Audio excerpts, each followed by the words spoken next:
and it rolled into a manhole. I got onto my hands and knees only to discover my arms were too short to retrieve the quarter.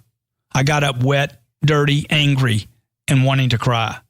I remember going home and telling my father how I had lost my quarter. My father said to me, "You shouldn't play with money, son." My grandfather later grabbed me and said, "Son, the problem isn't simply that you lost the quarter. The problem is that it was your only quarter." Since that loss, I have been fascinated with the idea of amassing enough money so that no single event or loss would ever cause me to be without. Chapter 2, Where You Get Your Advice. Word of warning, for this to work, you need to start being very selective about where you get your advice. Tell someone you're reading a book about how to get super rich, and they will most likely just try it right now. Call a few friends. Say, "Hey, I just picked up a book called The Millionaire Booklet, How to Get Super Rich." And I assure you, at least one of them will say, "Really?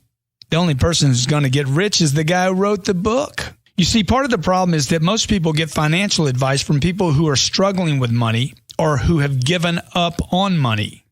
Most of the advice we get about money is from people close to us who either don't have money or have given up on it. Some of the people you get advice from have never even thought financial freedom possible.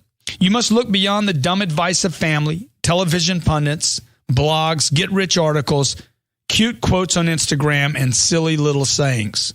Look beyond all the noise and confusion about money, and you'll discover a select group of people who have created enormous wealth. I'm talking about the top percentile of the wealthiest people on planet Earth. Like magnets of wealth and prosperity, they appear to magically prosper no matter what happens. Some doing better in bad times than good times. These are the people you should study and model your financial journey on. Be very selective where you get your financial advice, and never take advice from a quitter or a pretender. There are many pretenders out there, and even more who have simply quit on financial freedom. I tell you this because where I got my advice early on was mostly from observing my surroundings. I organically learned from my immediate environment and adopted the philosophies of those closest to me. My father worked very hard to create a middle-class life for us, and this was a big accomplishment for them.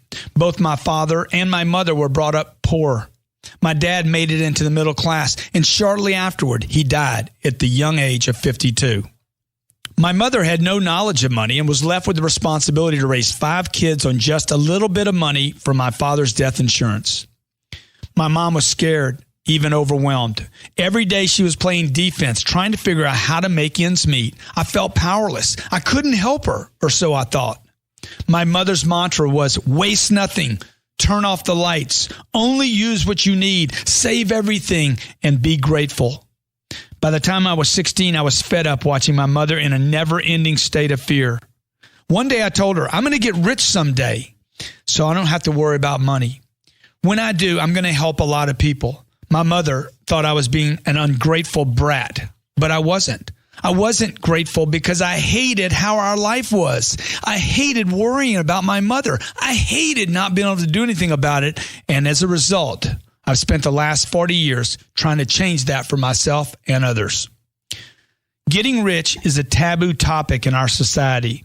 Go outside and tell someone, I'm going to become super rich, and they will think you're crazy. Get rich and then openly tell people, I am rich. And society will label you a greedy, gluttonous, elitist pig. Tell them you're poor and they will show you sympathy. But tell them you're rich and they will despise you. The truth is, getting rich, even super rich, shouldn't be taboo. It should be your battle cry. Last year, I helped raise more than $100 million for charities. I remember a time when I couldn't lend you $1. I was so broke. Getting rich is not only possible, it is vital to your survival and your ability to help those you love. We live on an economic planet. Getting rich is not only possible, it is vital to your survival and your ability to help those you love. We live on an economic planet. Every day, every one of us is confronted with money requirements, and limitations. From shopping at the grocery store to feeding yourself, to taking care of your kids and parents, to funding yourself through old age, to taking care of unexpected setbacks.